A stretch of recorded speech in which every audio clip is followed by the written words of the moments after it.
Brodes Media.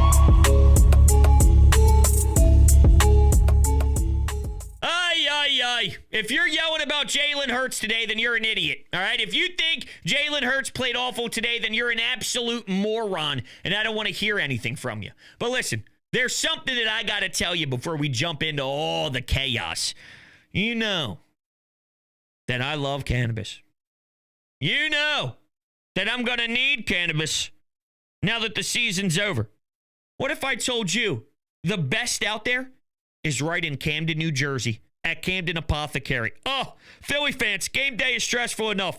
Parking, traffic, long lines. And when you lose games like this, it's just so stressful. We've all been there. But when it comes to your cannabis, Camden Apothecary makes it easy. And they are only 5 minutes over the bridge. This is the dispensary for sports fans just minutes outside of Philly. With plenty of free parking, you'll be in and out fast. No hassle, no waiting. And they don't just care about convenience. Camden Apothecary is all about your experience, the guest experience. Their staff makes sure that you feel taken care of every time you walk in. Plus, they carry only the best quality cannabis at the fairest prices. So whether you're stocking up for the tailgate, the watch party, celebrating a big win, you know what you're getting. And that's the good stuff without overpaying. They even show love to the community with specials for fans, students, service members, and healthcare pros. So Camden Apothecary, top quality cannabis, great prices, and an experience made for Philly fans 21 and up. Tell them Brodes sent you and get 10% off. That's right. Don't be a fool. Join the Camden Apothecary family today. With that, let's get into the show. Yo, what's going on, everybody? Welcome on into Sports Talk with Brodes. What a fucking joke. What a fucking joke. It starts with coaching. Coaching let you down all season long. Kevin Patullo sucks! Kevin Patullo fucking sucks! He sucks! He's not an NFL coordinator. I knew that by week 7. He sucks. Jason Avant broke it down beautifully on the postgame. Your season's on the line. It's 4th and 11.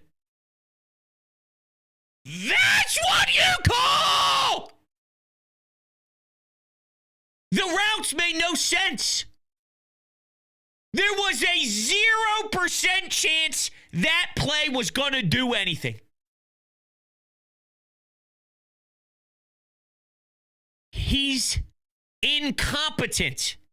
They just went through the entire season without an offensive coordinator. He sucks. Listen, there are times when we watch an OC on a scale of 1 to 10, give us about a 6.5. When we want someone to live in that 8 and 9 space, right? Maybe they gave us 6.5 and we go, that's not it, man. I'm sorry. You're leaving too much meat on the bone. You got to take another step. You got to elevate because you're missing out on giving us an advantage. Okay. Kevin Patullo doesn't even deserve a number. He doesn't even get a 0. He goes negative. That's how ass he is at his job. He's so bad. He's so bad. That's where this starts. But there's so much blame to go around. Undisciplined. How many penalties? A billion. Cam Jurgens, Reed Blankenship, Cooper, Darius Cooper had one. What else was there? Did Marcus Epps have one at one point? Getting his hands up there in someone's chin strap? Yeah, there's a bunch more. Whatever. It's a nightmare. It's probably not too shocking based off of what we witnessed all year and we knew something was off. But I still thought with their limitations that they could squeeze by a banged up 49ers team with nobody. They don't have a soul on their team right now. They're on their 7th linebacker and plucking guys off the streets. And Kevin Patullo has his thumb up his ass. What did we just watch? There was a sequence I wrote down in my notes. All these first down plays. First down, loss of 2, Saquon Barkley. First down, loss of 1 by Tank Bigsby. First down, a screen pass to Saquon that stood no chance. Second down, the very next play, Saquon gets stuffed and swarmed and suffocated at the line of scrimmage. No gain. Genius stuff. Genius. And it falls right on Sirianni's lap, too, because guess what? This guy is an extension. So why I always yell that Nick Sirianni's not good schematically, Nick Sirianni doesn't have answers, Nick Sirianni doesn't know what he's doing with play calling and formations, he's Kevin Patullo. Kevin Patullo's just the face of it right now, but they're the same guy. So what we see from KP is who Nick is. Now, that's not to say he deserves to be fired. KP does. Nick doesn't. But let me tell you something. Howie Roseman should be making a phone call saying, Nicholas, come see me. And you look right into his face. And you say, you don't ever get to fucking tell me who's going to be your offensive coordinator. Ever! Because you don't have a clue. That's how you have to handle it. You know, the discipline thing, the reason why him and A.J. Brown got at it, it wasn't because A.J. Brown didn't feel like competing for his guys. It wasn't because A.J. Brown didn't feel like working and fighting for his teammates. We'll get to that in a moment. But it's because they weren't getting off the field in time. That's an issue of discipline. It's not just penalty stuff.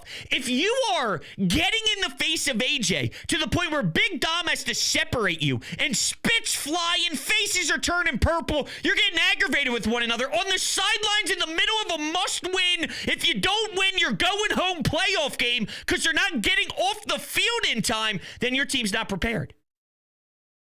So it's not just yellow flags that are flying around that tells you whether your team is right mentally or not.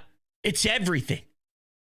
And the fact that you're losing your cool like that, listen, if you win, you say it's fiery and it's the moment and we'll love each other afterwards. If you lose, it's a problem.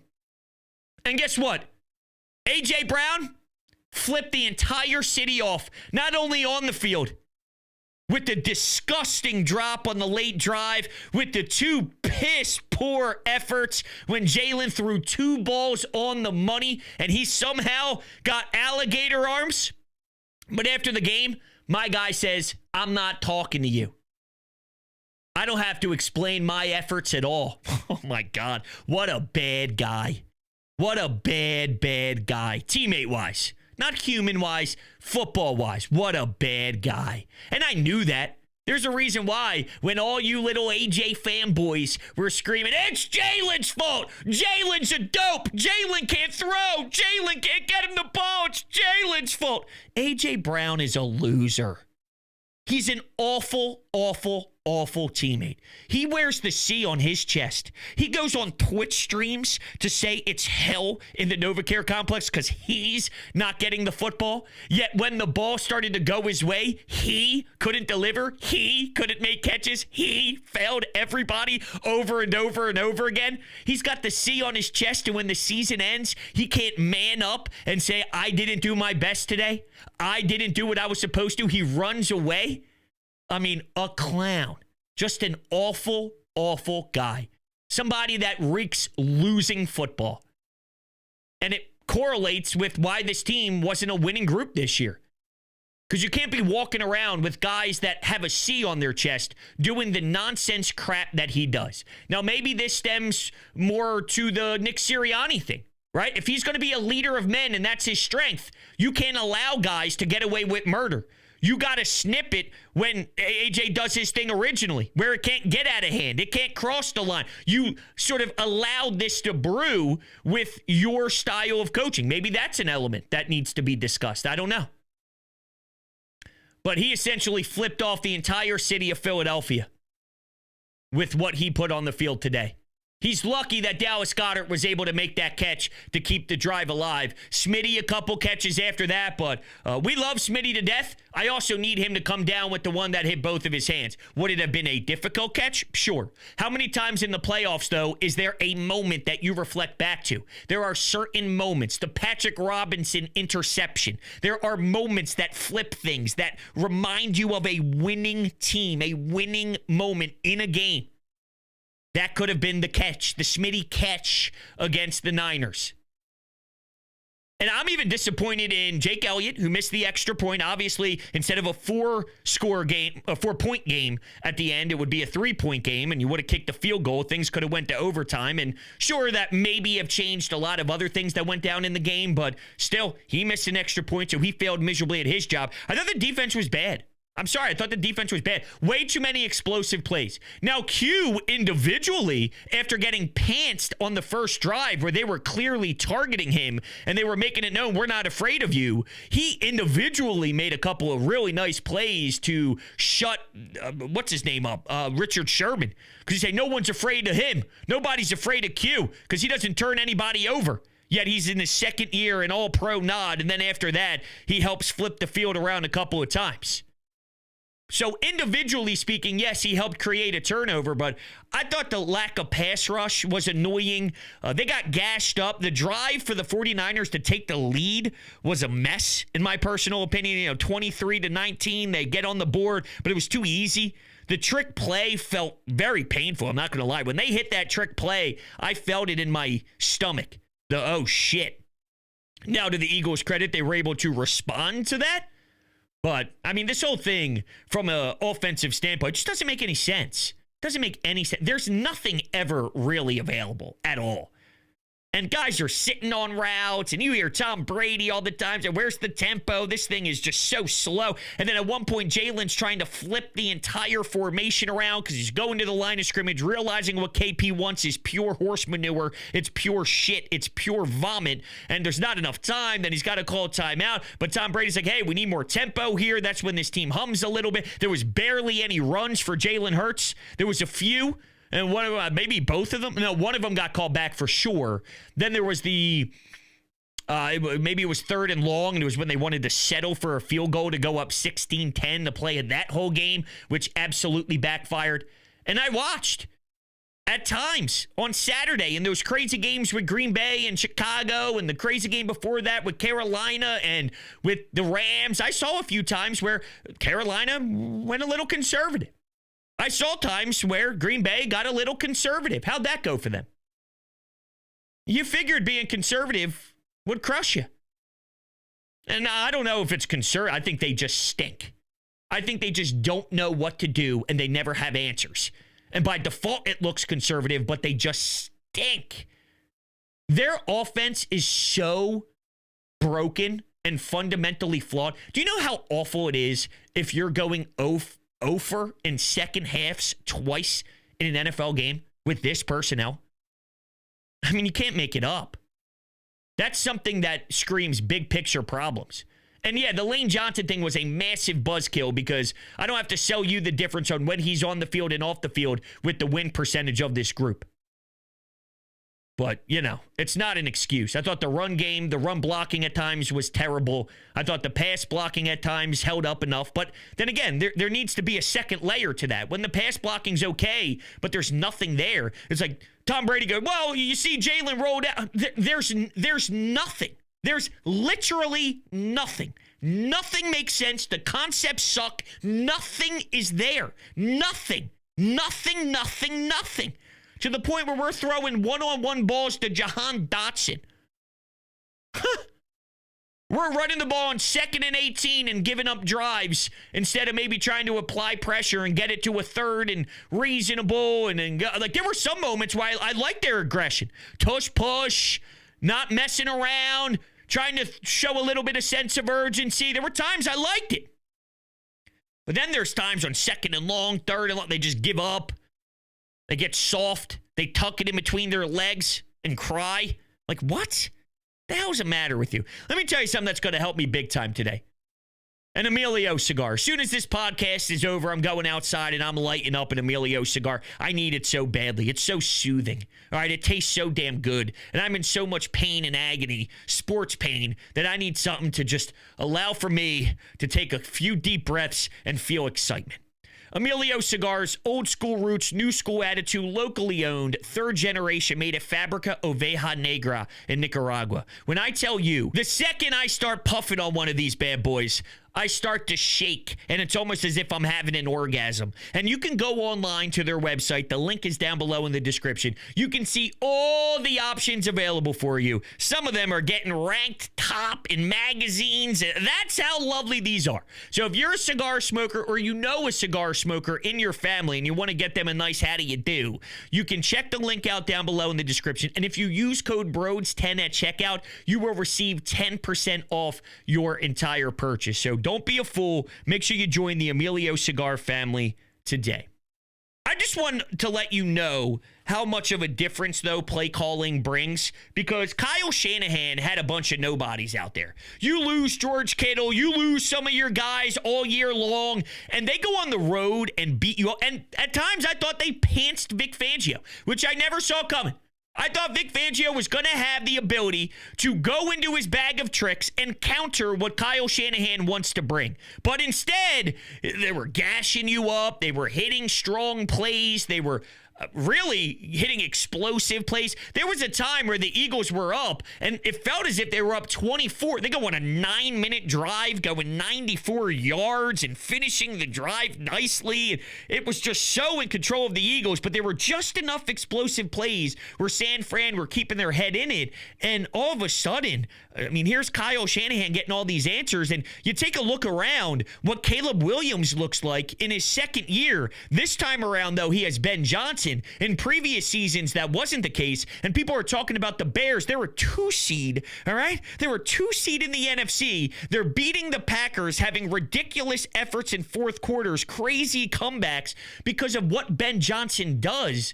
And you're telling me that this doesn't have an impact on the Eagles whatsoever? This isn't holding the Eagles back? The fact that Kevin Patullo is so inept and so problematic. He's so bad, guys. It's not even like he's not doing good enough. He's actively annihilating what's going on with this offense. He's actively destroying things, and so elementary, it's disgusting. It's that bad. It's that bad. It's not the same as you being harsh on. For example, I thought people were extremely harsh on Jim Schwartz. Jim Schwartz is a damn good defensive coordinator. At times, he frustrates you. At times, it's infuriating, but he's a defensive coordinator. And there were people calling for his job every single day. And there were some weeks where it was hard to defend him. There were other weeks where it wasn't very hard to defend him because the guy was just magical. And he did a lot of great things. Still hanging around in the league and doing his stuff. So I say that to say there are guys like Jim Schwartz where after a certain amount of time, you just get fed up with it and it ends up not being good enough. You move on, you bring in a new DC. This guy is awful. He's awful. He really isn't ready for the job. And I don't know if he ever will be. You know, this guy's been around NFL football for a bajillion years. Sometimes you look around the league and go, yeah, this guy's been in the league for 4 years. He's already an OC. He's one of the smartest, youngest, creative minds the league has seen. He'll be a head coach in no time. Let me tell you something for free. Kevin Patullo ain't sniffing another offensive coordinator job. He ain't sniffing head coaching jobs. He ain't sniffing shit. It's getting to the point where you got to sit down with Nick Sirianni and let him know you got to have a hard conversation with your boy because you ain't bringing him back. And he better not pull some Doug Peterson stuff where he goes, "So yeah, you're not letting go of Press Taylor. You let go of Press Taylor, you're letting go of me." You know what? Good riddance.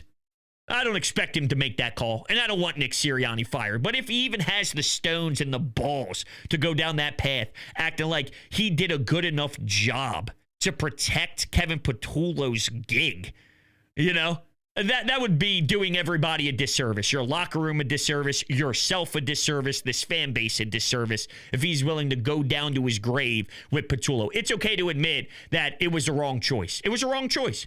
And now, both times you've been given an opportunity to make that choice, you don't have very good judgment there. You just don't. And look, some of me wonders if the Brian Johnson, Jalen Hurts relationship was a bigger reason why they went in that direction last time around. And it was less about Nick Sirianni saying, absolutely 1,000%, this is my guy. I'm a BJ guy all day. You know what I mean? But maybe that was a Jalen thing. And this time around, he was able to go with more of his choice. But regardless, I don't care. I don't care. This was an absolute nightmare. The number I gave, I was on WIP this morning. I did a 2 to 6 a.m. shift to get people ready for the game. And we were kind of throwing around a bit of a hypothetical on what would the point total be for the 49ers that would make you nauseous as a fan. And I said 24 points. So when the score was 23-19 and the Eagles were going on that final drive, I thought, well, I nailed it. 24, I'd be panicking. 23, you go down and score a touchdown. You hold him to 23. You go, hey, you did your job. Just don't allow 24. But, you know, this is just chaotic, man. It's just so chaotic.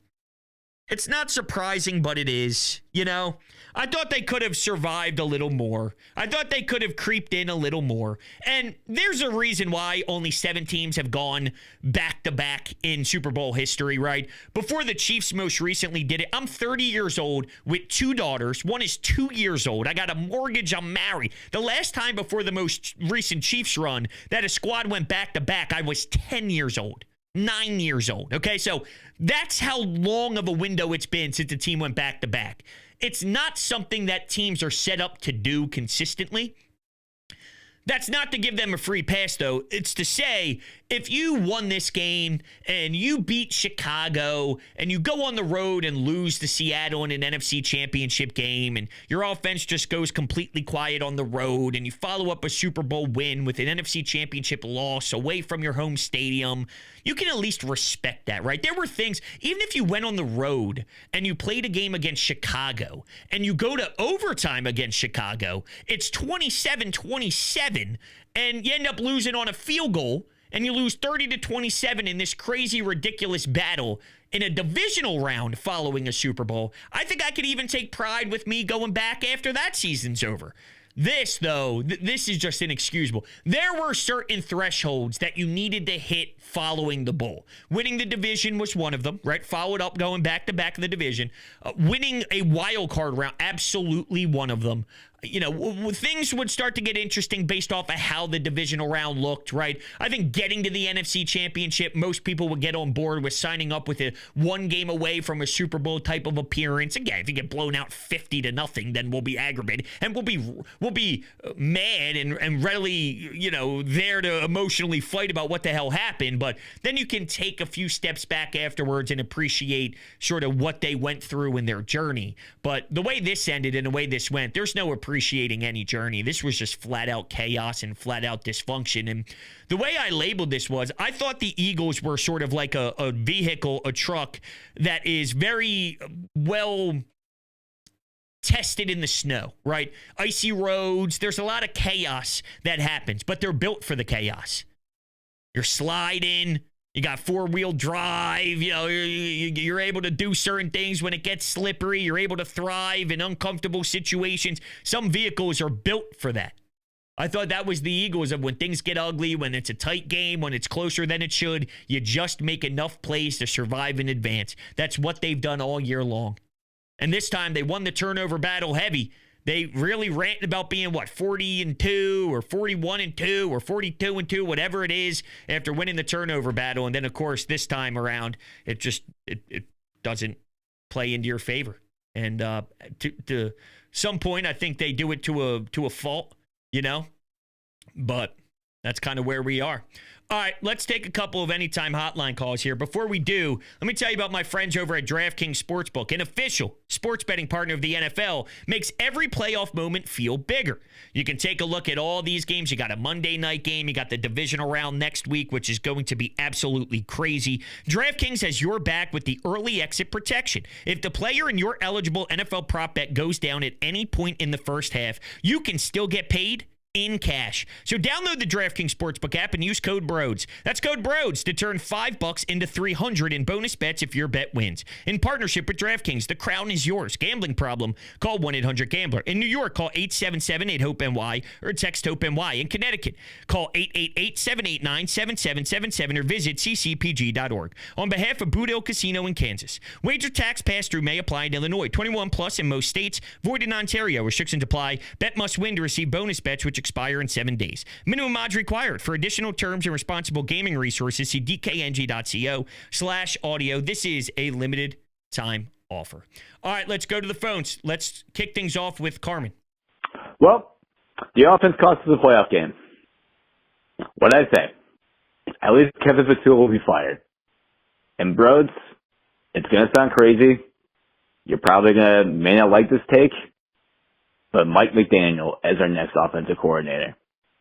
He's going to go over with quarterbacks, and he can run an offense that's much more efficient than Fatul can. I would not fire Sirianni, though, but he can't hire the next OC. No, I'm with you there. He can't hire the next OC. The only thing that keeps getting brought up with the Mike McDaniel thing is, what's his relationship with Vic Fangio? Was there the crossover there with everything that went down in Miami? Now, it's not the same because you'd be in different roles, but I don't know. Is there something to that? But yeah, you bring in a guy like that, I'm all in. I'm all in. That's what we're looking for. We're looking for something like that, to bring in something that is relative to where the league's at. Something flashy, something sexy, something unique, something that's creative, something that's different, something that throws in wrinkles more than they do. They threw that one play to Smitty where he lined up as a running back, right? And I went, wow. I never knew they could even think that way. You should be able to do stuff like that every day. You should be able to do plays like that every drive, where you got unique formations and you're confusing guys and you got eye candy that's helping, your offense out because the defense is getting confused and they don't know exactly what's going to go down, that type of stuff. So yeah, I'm with you there. I don't have a problem with that. Why would I hate that take? There's a lot of guys that fail as a head coach but do a remarkable job as an offensive coordinator. I just wonder what the relationship is between Vic Fangio and Mike. And maybe there isn't a problem at all. Maybe I'm totally misguided on the timeline, but wasn't Vic Fangio there when that whole thing happened a few years back? Weren't they both there then? I'm just speaking out of my ass right now, but I'm trying to see if anything is being said online. Jake Elliott spoke with the media after his missed extra point. Well. What do you say? He was willing to face the music. Dan Orlovsky tweeted out, the Eagles' offensive tape is really, really bad. And it's not just the coaching and play calls. Then what else? What's he saying? Is it effort? Is it effort by A.J. Brown? Or is he going to say Jalen Hurts sucks at quarterback? Where do you think he's going with that one? Mina Kime says, this is why the ultra-conservatism is infuriating. The Niners may be hurt, but that's Kyle Shanahan, man. He's still going to dial stuff up. So I guess that's in regards to the Eagles maybe playing for a field goal on 3rd and long and being willing to go up 6 instead of, pushing your foot on the gas and trying to get a touchdown, being willing to settle for a field goal. And it is a shame that Jake Elliott missed that extra point because I thought he drilled some of those field goals when called upon, and I went into the postseason saying he's got large testicles, and at this time of the year, he has already shown you that he has what it takes to flip the switch, and he knows what big moments are, and he normally doesn't get aggravated, and he normally can somehow manage to get everything back on path, and he can get back on the train tracks and nail a lot of these shots that he misses in the regular season. It was the same exact storyline last year, and then the playoffs came around and he was essentially money. But that one extra point was clearly something that was so pivotal. Just like these penalties. 7 penalties. It's crazy. Now there's a video of Jalen Hurts and Kevin Patullo and Sirianni after the timeout on 4th and 11 with 43 seconds to go. And Kevin Patullo is trying to relay the message to Jalen. And Jalen standing there with this look on his face. And even Sirianni is sort of looking over at Jalen Hurts with this weird puzzled look. Almost like, all right. And keep in mind, this is the same head coach that about a week and a half ago, 2 weeks ago, he would openly admit to the entire Eagles fan base in a press conference, there are sometimes he's on the sidelines and he hears a play call and he goes, ooh, I don't like that. He went, ooh. That was almost a spitting image of what he was talking about. That happened right there on the broadcast. And speaking of Nick, I never really got into this part of it, but does he need to control his damn emotions more when freaking out on A.J. Brown? He's probably right. I think he most definitely is right to be pissed off at A.J., and he's got to be able to handle that criticism better. It seemed like Tom Brady liked the idea of being passionate. No surprise. But then they went to the halftime show, and Michael Strahan was going, yeah, I wouldn't take that. Yeah, I wouldn't respect that at all. And clearly A.J. Brown quit before and after that moment, so I guess it really didn't impact anything. But is there an element here of, Nick, if you did your job throughout the week where, your team is disciplined and they know to get the hell off the field and they're ready to rock, then you're not even in a situation to get angry and red face on the sidelines. But because you didn't do your job good enough throughout the week to prepare and plan and get your team right, you can't be taking that out on the players. That's on you. I don't know where I stand on that yet. But there's a part of me that feels there may be something to that stance. I just need more time to let it digest. Let's go back to the phones. Hey, Brodes. I'm calling in devastation, dude. This is just initial reaction, but I can only put it down to two things. Too many waste plays and horrible play calls like Kevin Patullo. Like waste plays where we just lose yards for no reason. It doesn't seem like the play gets anything done, doesn't establish a thing. And A.J. Brown missing several opportunities to make a play that turns the tide of the game. Man, I can't say I didn't see it coming, but God, dude, like I thought we would be able to overcome it. I guess not. I don't know. I guess the issues were too great.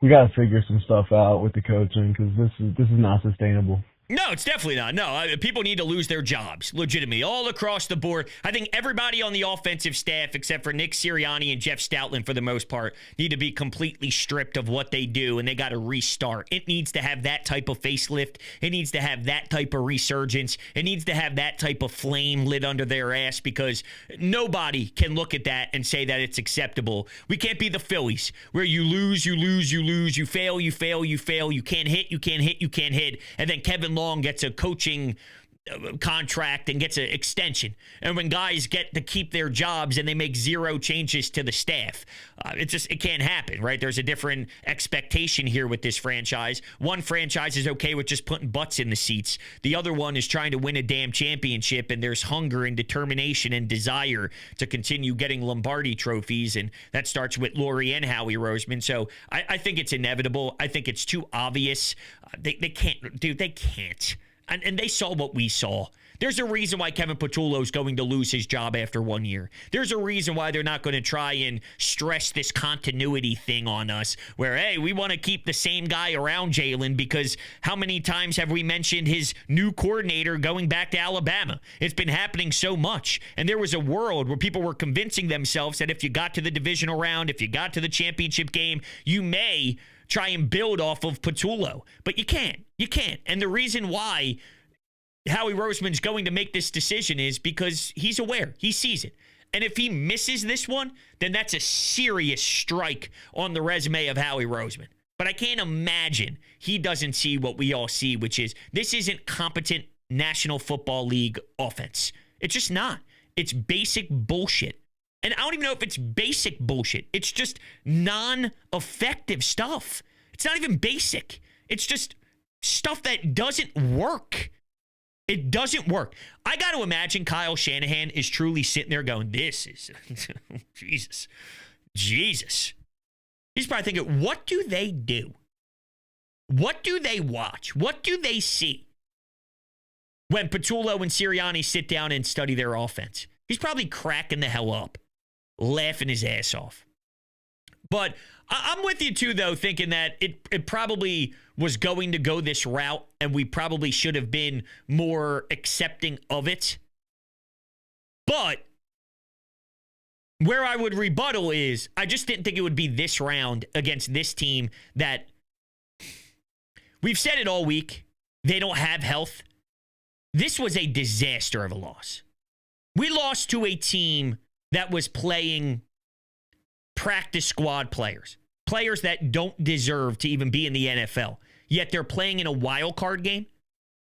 So let me get this straight. Kevin Patullo is so bad and his stuff is so pathetic that guys that don't deserve to actually be starting in the NFL are able to do enough to swarm you, stop your run game, and where your offense looks confused and goes 3 and out for multiple different drives in a row. Do you know how bad you got to be for that to be the case? Seriously. Do you know how stupid your offense must be? How bland and how garbage it is if that's the case? It's crazy. It's so crazy. All right, we'll take one more here. Oh, man, oh, man, oh, man. The game just ended, Brodes. I have no idea how to feel. Actually, I know how to feel. I feel fucking awful. I think it's time. Someone's got to go. Probably needs to be A.J. Brown. Jalen Hurts, we gave you a lot of money, give you a couple more years. That was not a good performance today. We can try to sugarcoat it, whatever you're going to do when you talk later. It was not a good performance. A lot of terrible plays left on the field. He did not read the field well at all. He kind of played like a short guy, which is usually not how he plays. He usually is really good at getting the ball in the bucket. That being said, A.J. Brown, Jesus Christ, you got to catch the ball. Way too many clutch drops. Way too many drops there in clutch situations. I don't even know what we can do. Besides that, it's just like we did not have any good plays today. No, a few Saquon plays. The long drive that was 9 minutes. There were a few things there. It's just not enough. Not enough. Couple of interceptions on the defensive end, but the defense wasn't the defense. We came to know, if that's the right phrase to even start this sentence, I don't know. I'm wearing out a little bit, but we've learned to know a defense that was overwhelming, a defense that was overbearing, a defense that would suffocate you and strangle you and wrap your hands around the jugular type of thing. They were far from that today. They were far. And maybe they're running out of gas because they've been doing it for so long, but I don't think that was the case. I just don't think they played well. I think Kyle Shanahan had answers for you. I don't think they played well. I think that's what it was. I don't think it was they ran out of gas thing. It's the first game of the playoffs. Okay? First game of the playoffs. I just don't think they played well. And it was a rough time to have a performance like that. But that's what play calling an offensive scheme does. We just don't get to watch that often. That's what it should do. It should make really good defenses look silly. It should make really good defenses look like they don't have the answers. It should look like really good defenses are getting gashed with 4 minutes to go in the fourth quarter, and then the 49ers go up 23-19. That's what it should look like when you have competent play calling and really good design. I just expected Vic Fangio sort of to have the answers for it. And he didn't, and the players didn't execute, and there were some penalties as well that didn't help, and it was just a bad game all around, for sure. Now, Sean Kane, who is a senior producer of NBC Sports Philadelphia, not a hot take guy, normally doesn't give out opinions that are very, very, very intensely strong like this. But he says, Nick Sirianni's 5 seasons with the Eagles have been historically good. Yet I don't think it's out of the realm of possibility that Jeffrey Lurie and Howie Roseman consider making a head coaching change, especially with a Super Bowl winning coach whom they know very well is available. I'd be shocked and floored if Nick Sirianni was fired. And I don't think he deserves to be fired. I really don't. I don't think he should be. But yeah, All right. That's where we'll kind of wrap things up here. Before I head out of here, listen, Flyers and Sixers time, ladies and gentlemen. That's right. You have no excuse. I want you to go see a Flyers game with your eyes. I want you to go to a Sixers game. We need something to make us feel a lot better. And everybody talks about how tickets to sporting events, they're just too expensive. But what if I told you can go to a Sixers or Flyers game for $34, $35, and you're sitting so close to the action that you could smell Joel Embiid. You could smell Travis Konechny. You can smell Dan Vladar. You could smell Rick Tocchet. You could smell Nick Nurse. You could smell any of the guys because you're sitting that close, and it's not expensive. Most of these ticket places that you go to, you get blown away with all the fees and what, $150? I can't afford this. That's not the case right here at TickPick. And not only are their prices so affordable, but I'm also giving you $10 off by using code BRODES10 at checkout. So don't be a fool and go see your favorite team today. TickPick, the information is in the description. All right, everybody. With that, thank you all so much for kicking it with me. I greatly appreciate it. And I will talk to you all on the next one.